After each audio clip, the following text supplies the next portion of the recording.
Statistik Matematika. Di sini kami akan mempresentasikan hasil diskusi kami, yaitu tentang fungsi pembangkit momen dan teorema limit pusat. Sebelum kita masuk ke sesi presentasi, izinkan kami memperkenalkan diri. Perkenalkan, saya Mutaris dan Marten. Saya Tricia Claudia Eleonora Ugo. Dan satu rekan kami, Yardi Francis Colonna. Sekarang kita akan masuk ke sesi presentasi. Yang berikutnya fungsi pembangkit momen. Definisi dari fungsi pembangkit momen.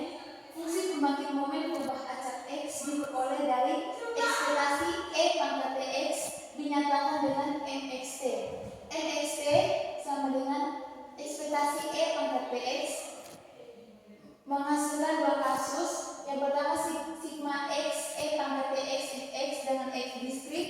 Yang kedua integral min tak hingga sampai tak hingga E pangkat Tx Fx dengan X kontinu. Kegunaan fungsi pembangkit momen menghasilkan D pangkat R mxt per dt dengan T sama dengan 0 menghasilkan mu aksen R. Dan untuk mencari turunan pertama menggunakan rumus D aksen mxt per dt dengan T sama dengan 0 akan menghasilkan mu aksen 1. Dan untuk mencari turunan kedua menggunakan rumus D kuadrat kali mxt per dt kuadrat dengan T sama dengan 0 akan menghasilkan mu aksen 2. Contoh soal, carilah fungsi pembangkit momen perubahan acak binomial X dan kemudian tunjukkan bahwa mu momen sama dengan np dan variasi sama dengan npt. Penyelesaiannya, fx dari binomial bx np sama dengan fx sama dengan kombinasi x sampai n P pangkat X, Q pangkat N kurang 1 dengan X sama dengan 0, 1, 2 sampai N. MXT sama dengan sigma E pangkat TX, Fx sama dengan sigma X sama dengan 0 sampai N, E pangkat TX kali kombinasi X sampai N, P pangkat X kali Q pangkat N kurang 1 sama dengan sigma X sama dengan 0 sampai N, kombinasi X sampai N, P E pangkat T kali Q pangkat N kurang 1 sama dengan P E pangkat T tambah Q dipangkatkan N. Selanjutnya mencari momen NP menggunakan rumus mu sama dengan mu aksen 1 dikali ekspektasi X. Mu aksen 1 sama dengan dmx T per dt sama dengan N kali P E pangkat T tambah Q dipangkatkan N kurang 1 kali P pangkat PE pangkat T dengan T sama dengan 0 sama dengan N kali P PE pangkat 0 tambah Q dipangkatkan N kurang 1 kali PE pangkat 0 sama dengan N P kali 1 tambah Q dipangkatkan N kurang 1 kali P kali 1 sama dengan N P tambah N dikali P tambah Q dipangkatkan N kurang 1 kali P sama dengan N kali 1 pangkat N kurang 1 kali P sama dengan N kali P. Yang berikutnya menentukan variansi NPQ. Rumus dari variansi sama dengan mu aksen 2 kurang mu aksen 1. Rumus mu aksen 2 sama dengan D kuadrat mxt per dt dengan T sama dengan 0. Hasil dari turunan pertama mxt sama dengan n kali pe pangkat t tambah q dipangkatkan n kurang 1 kali pe pangkat t. Hasil dari turunan pertama kita masukkan ke persamaan mu aksen 2. Sehingga diperoleh D kali PE pangkat T tambah Q dipangkatkan N kurang 1 dikali PE pangkat T per dt dengan T sama dengan 0. Dari persamaan ini kita jabarkan menjadi NP sama dengan E pangkat T N kurang 1 dikali PE pangkat T tambah Q dipangkatkan N kurang 2 dikali PE pangkat T tambah PE pangkat T tambah Q dipangkatkan N kurang 1 kali E pangkat T. Untuk T kita ganti dengan 0 menjadi NP kali E pangkat 0 kali N kurang 1 kali PE pangkat kali PE pangkat 0 tambah PE pangkat 0 tambah Q dipangkatkan N kurang 1 kali E pangkat 0 sama dengan MP. E pangkat 0 kan hasilnya bilangan apa saja dipangkatkan 0 hasilnya 1. Jadi MP kali 1 kali N kurang 1 kali P tambah Q dipangkatkan N kurang 1 kali P tambah P tambah Q dipangkatkan N kurang 1 kali 1 sama dengan NP 1 kali N kurang 1 kali N pangkat N kurang 1 kali P tambah 1 pangkat N kurang 1 sama dengan NP 1 kali N kurang 1 kali P tambah 1 sama dengan NP kali NP kurang P tambah 1 sama dengan N kuadrat P kuadrat kurang NP kuadrat tambah NP. Jadi variansi sama dengan N kuadrat P kuadrat kurang NP kuadrat tambah NP kurang NP dipangkatkan 2 sama dengan NP kurang NP kuadrat sama dengan NP kali 1 kurang P sama dengan NPQ. Baik teman-teman, di sini saya akan menjelaskan tentang teorema limit pusat. Untuk teorema yang saya pakai yaitu teorema 2. Teorema 2 sendiri berbunyi bahwa jika XI sama dengan 1 dengan peluang P, jika XI sama dengan 0 dengan peluang Q sama dengan 1 kurang P, maka distribusi dari keubah acak Sn sama dengan X1 ditambah X2 ditambah titik ditambah Xn dengan Xi saling bebas dan berdistribusi identik secara pendekatan akan berdistribusi N untuk N-nya mendekati kaki. Dari itu kita akan membuktikan menggunakan fungsi pembagi momen, di mana untuk MXIT sama dengan ekspektasi E pangkat TXI sama dengan sigma dari XI sama dengan 0 sampai N E pangkat TXI sama dengan kita akan memperoleh persamaan E pangkat T1P ditambah E pangkat T0Q, di mana hasil dari persamaan ini kita peroleh dari substitusi dari persamaan sebelumnya yang ini. Kemudian kita akan menyederhanakan persamaan ini menjadi MXIT sama dengan PET ditambah Q. Teman-teman, di sini kita akan mencari nilai SNT-nya, di mana untuk nilai SNT-nya sendiri sama dengan ekspektasi E dipangkat dengan TSN sama dengan ekspektasi E dipangkatkan dengan T dikali X1 ditambah X2 ditambah titik-titik sampai dengan Xn. Dari persamaan ini kita akan mengalihkannya secara eksponensial sehingga kita memperoleh ekspektasi E dipangkatkan dengan TX1, E dipangkatkan dengan TX2 sampai dengan E dipangkatkan dengan TXN.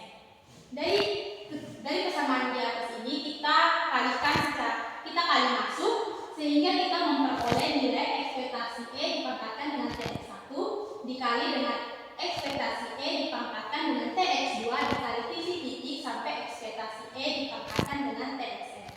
Untuk nilai dari ekspektasi E dipangkatkan dengan TX1 ini kita mengubahnya ke dalam bentuk MX1T sehingga kita memperoleh MX1T dikali dengan MX2T dikalikan titik-titik sampai MXNT.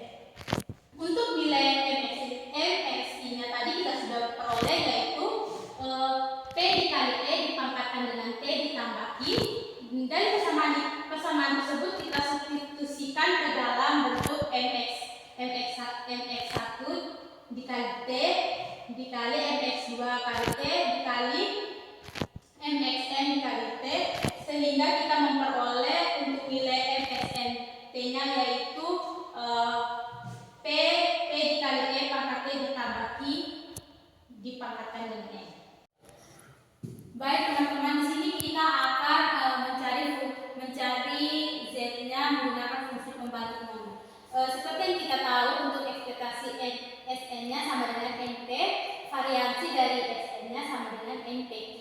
Untuk nilai Z-nya sendiri sama dengan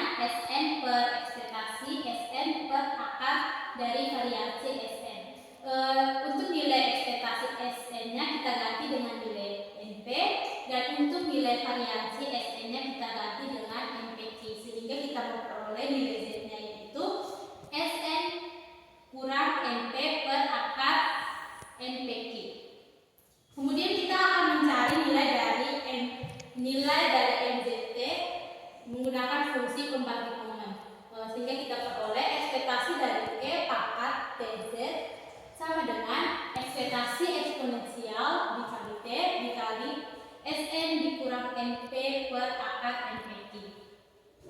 Dari persamaan ini kita masukkan nilai, kita lakukan secara perkalian eksponensial sehingga kita peroleh nilai E dipangkatkan dengan TNP per akar NPQ dikalikan dengan eksponensial, dikalikan dengan ekspektasi eksponensial, dikalikan dengan T, dikalikan dengan Sn per akar NPQ.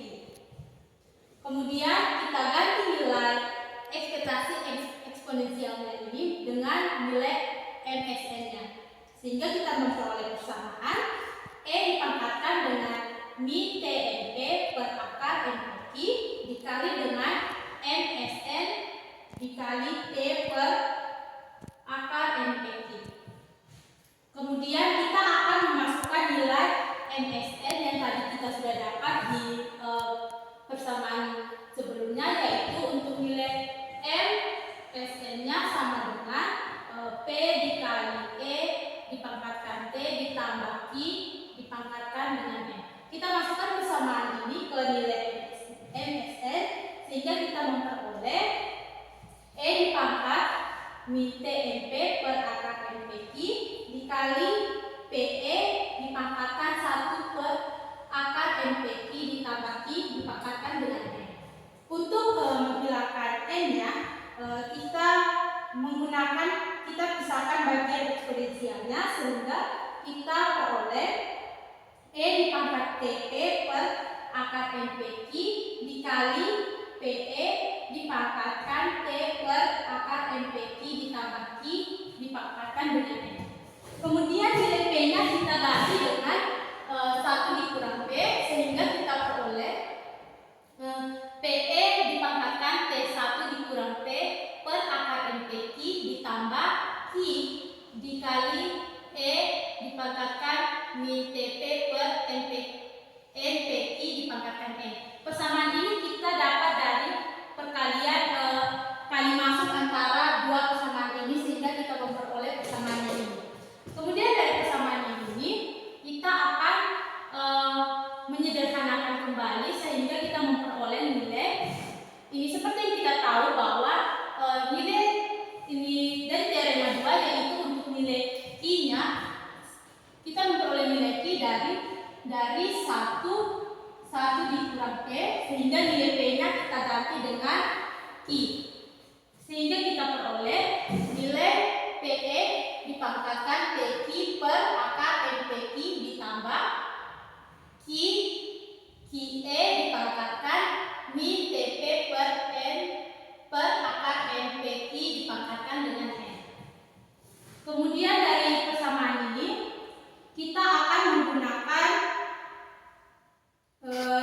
pendekatan dengan ekspansi Taylor sehingga kita peroleh nilai P. Nilai P ini kita kalikan dengan 1 ditambah TQ per akar NPQ ditambah T kuadrat Q kuadrat per 2 NPQ ditambah T pangkat 3 Q pangkat 3 per 6 NPQ akar NPQ ditambah titik-titik dan kita jumlahkan lagi dengan nilai P-nya yaitu nilai Q-nya sehingga kita peroleh Q. Untuk nilai Q-nya itu sama dengan Q dikali dengan 1 dikurang TP per akar NPQ ditambah T kuadrat dikali P kuadrat per 2 NPQ ditambah T pangkat 3 dikali P pangkat 3 per 6 NPQ dikali akar NPQ ditambah titik-titik dan dipangkatkan dengan N. Untuk dari persamaan yang tadi saya baca, kita akan kali masuk persamaan-persamaan tersebut sehingga kita akan memperoleh nilai P ditambah PTQ per akar NPQ ditambah P dikali T kuadrat Q kuadrat per 2 NPQ ditambah P dikali T pangkat 3 Q pangkat 3 per 6 NPQ kali akar NPQ ditambah titik-titik dan untuk nilai Q-nya kita jumlahkan dengan nilai P sebelumnya sehingga kita kali masuk juga sehingga kita memperoleh nilai Q dikurang TPQ per NPQ ditambah T kuadrat P kuadrat Q per 2 NPQ ditambah T pangkat 3 dikali P pangkat 3 dikali Q per 6 NPQ dikali akar NPQ ditambah titik-titik dan dipangkatkan dengan N.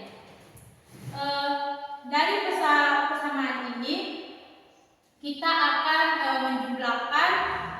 menjumlahkannya menjadi P tambah Q, kita akarkan menjadi P kuadrat dikali Q kuadrat per NPQ. Kita hanya mengkuadratkan persamaan yang pertama saja, yang ini saja karena dia untuk akarnya dia sendiri yang memiliki akar, jadi kita hanya menjumlahkan dia saja dan kita tambahkan dengan PT kuadrat I kuadrat per 2 NPQ ditambah P T pangkat 3 dikali I pangkat 3 per 6 NPQ dikali akar NPQ ditambah titik-titik. Begitu juga untuk nilai Q-nya, sehingga kita peroleh, kita jumlahkan nilai P dan nilai Q-nya. Nilai Q-nya itu Q dikurang T akar P kuadrat dikali Q kuadrat per NPQ ditambah T kuadrat dikali P kuadrat dikali Q per 2 NPQ ditambah T pangkat 3 dikali P pangkat 3 dikali Q per 6 NPQ dikali akar NPQ ditambah titik-titik dan dipangkatkan dengan N. Kemudian kita menggabungkan kita jumlahkan kedua persamaan itu sehingga kita akan memperoleh nilai P tambah T akar PQ per N ditambah T kuadrat Q per 2N ditambah T pangkat 3 Q kuadrat per 6N akar 6N dikali akar NPQ ditambah titik-titik dan ditambah 1 kurang P dikurang T dikali akar PQ per N ditambah T kuadrat dikali Q per 2N ditambah T pangkat 3 P dikali P pangkat 3 per 6N dikali akar NPQ ditambah titik-titik dan dipangkatkan dengan N. Baik teman-teman, di sini kita akan menentukan nilai MZT-nya dengan menggunakan persamaan yang tadi kita peroleh, yaitu persamaan ini. Kita akan masukkannya ke dalam nilai ini sehingga kita peroleh untuk nilai MZT-nya sama dengan 1 ditambah T kuadrat dikali P dikali Q ditambah T kuadrat dikali P per 2N ditambah T pangkat 3 dikali Q pangkat 2 dikurang T pangkat 3 dikali P pangkat 2 per 6N dikali akar NPQ ditambah titik-titik dan dipangkatkan dengan N. Setelah itu, dari persamaan ini kita akan menjumlahkan lagi sehingga kita memperoleh nilainya, yaitu 1 ditambah T kuadrat dikali P ditambah Q per 2N ditambah T pangkat 3 dikali Q pangkat 2 dikurang T pangkat 3 dikali P pangkat 2 per 6N dikali akar NPQ ditambah titik-titik dan dipangkatkan N. Untuk nilai MZT-nya kita peroleh lagi sehingga kita mendapatkan persamaan yaitu 1 ditambah T kuadrat per 2N ditambah T pangkat 3 dikali Q pangkat 2 dikurang P pangkat 2 per 6N dikali akar NPQ ditambah titik-titik dan dipangkatkan N sama dengan hasilnya itu sama dengan 1 ditambah T pangkat 2 di 1 ditambah T pangkat 2 per 2N ditambah T pangkat 3 dikali P dikurang Q dikali Q ditambah P per 6N dikali akar NPQ ditambah titik-titik dan dipangkatkan dengan N. Sehingga kita memperoleh hasil akhir dari nilai MZT-nya yaitu 1 ditambah T kuadrat per 2N ditambah T pangkat 3 dikali P kurang Q per 6N dikali akar NPQ ditambah titik-titik dan dipangkatkan dengan N. Dari persamaan ini kita mencari limit dari nilai MZT-nya sehingga limit dari N menuju tahingga dari MZT sama dengan limit N menuju tahingga dari 1 ditambah T kuadrat ditambah T pangkat 3 dikali Q kurang P per 6N dikali akar N P Q ditambah titik-titik dan dipangkatkan dengan N, sehingga kita memperoleh nilai limitnya itu limit dari N menuju terhingga dari 1 tambah T kuadrat per 2N dipangkatkan dengan N, dan kita memperoleh hasil akhirnya yaitu E dipangkatkan T kuadrat per 2. Menjelaskan contoh soal tentang teorema limit pusat. Sebuah pabrik menghasilkan baut dengan berat rata-rata 50 gram dan standar deviasi 5 gram. Jika diambil sampel acak sebanyak 40 baut, berapakah probabilitas bahwa rata-rata berat sampel tersebut lebih dari 51 gram? Baik, kita masuk pada penyelesaian. Di sini diketahui rata-rata berat baut kita lambangkan dengan mu sama dengan 50 gram. Dan yang kedua, standar deviasi populasi kita lambangkan dengan variasi sama dengan 5 gram. Dan yang berikut, ukuran sampel kita lambangkan dengan N yaitu 40.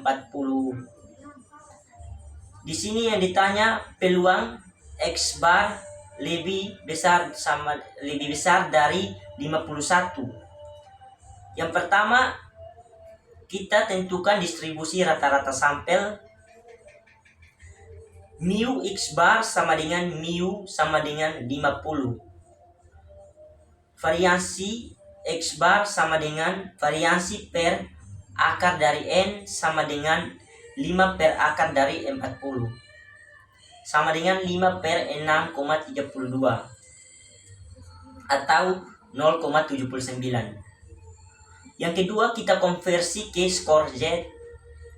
Kita ingin mencari probabilitas peluang X bar lebih besar dari 51, yaitu peluang Z lebih besar dari 51 kurang 50 per 0,79 sama dengan peluang Z lebih besar dari 1,27.